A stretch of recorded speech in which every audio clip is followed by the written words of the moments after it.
I'm Shailaja from Andhra Pradesh. I'm a coordinator, and a small gist I would like to tell about my center. My center is on the fence of a forest called Kaundanya, which runs across Chittor district. So, as we all, many of my friends were talking about their health. So, as we all know, it's a need of the hour where we have to awaken ourselves and go into a better life. For a better life, we need a better food. So, I would like to take you all across millets, which is being spoken widely these days. So, I'll just introduce you all to the millets and their benefits. I have a small PPT done. I will just talk to you all.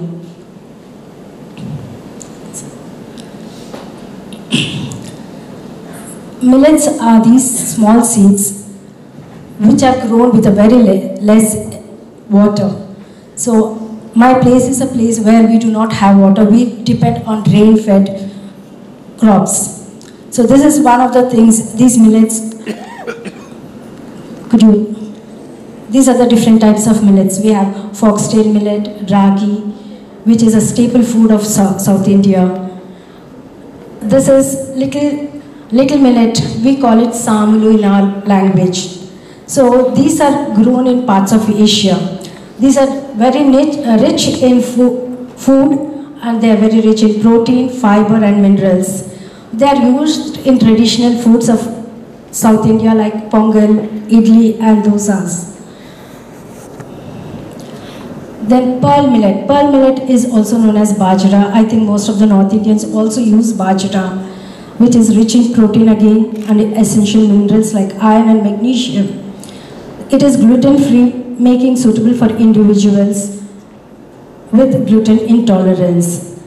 This helps in reducing risk of cardiovascular diseases and diabetes due to high fiber content. Then this also provides sustained energy due to the slow digestion of carbohydrates. This is our staple food in South India, especially in Karnataka and parts of Andhra Pradesh where I live. This is exceptionally rich in calcium, making it beneficial for bone health. Today, most of the people are struggling with vitamin D deficiency, calcium D deficiency.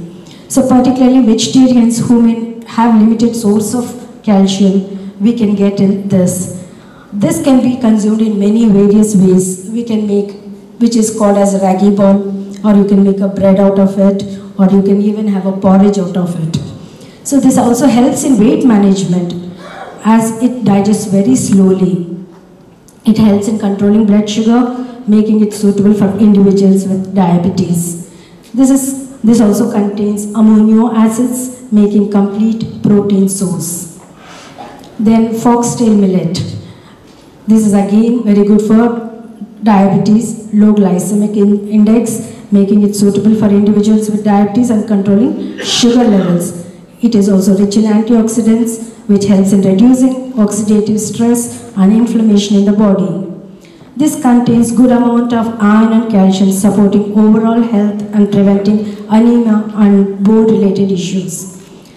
Most of the millets are very rich in fiber and aiding to digestion.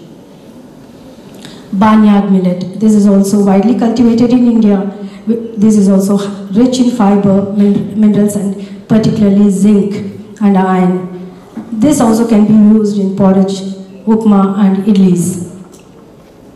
So as I already said, these are the benefits, nutritional benefits which millets have. They are gluten-free, low glycemic index and nutritional benefits. Another thing is, this does not need any pesticides to grow. So it is chemical free and cultivated with a very less water, unlike wheat or rice. And I'm a farmer too, so I do know all this.